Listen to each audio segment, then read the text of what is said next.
問卦表面上係一種傳統習俗，彷彿帶住民間智慧嘅溫度與文化記憶，實質卻深藏住人性對未來不安嘅靈性投射。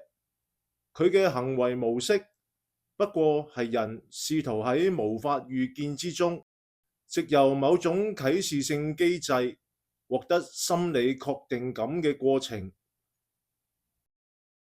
呢啲機制往往包含三個元素：隨機性、象徵性與解釋性，銅錢、攪杯等等。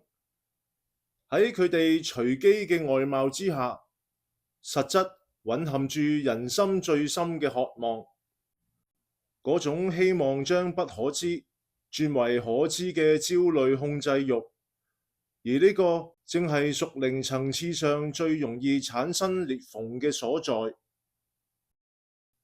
問卦之所以有效，唔係因為天地真係有靈籤對應，而係人嘅心喺等待答案嘅狀態下，處於極度敞開嘅靈性脆弱期。喺嗰一刻，人主動放棄咗對真神嘅信靠，轉而向一種模糊、非人格化嘅力量伸手。更深層嘅危險，在於問卦嘅本質係一種交易性召喚。我給予敬意與儀式，你給我安慰與方向。佢看似謙卑，實質驕傲。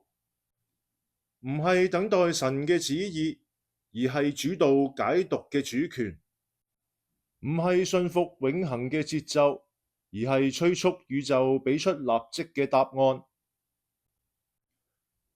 問卦之行，若唔係純屬心理寄託，就可能打開靈界嘅閘門，讓撒旦同佢嘅仿冒之靈喺人不察之處以假充真。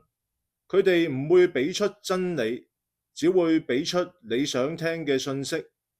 佢哋不指向生命，只指向安逸與操控。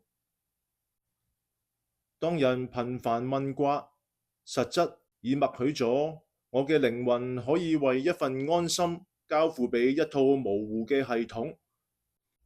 嗰個係屬靈權柄嘅轉讓，係對信仰核心嘅稀釋與轉移。喺真正嘅信仰中，神係主動啟示者，而唔係被動回應者。當人無法忍受佢嘅沉默，就極容易沉向任何能夠說話嘅來源，哪怕嗰個聲音唔再出於光。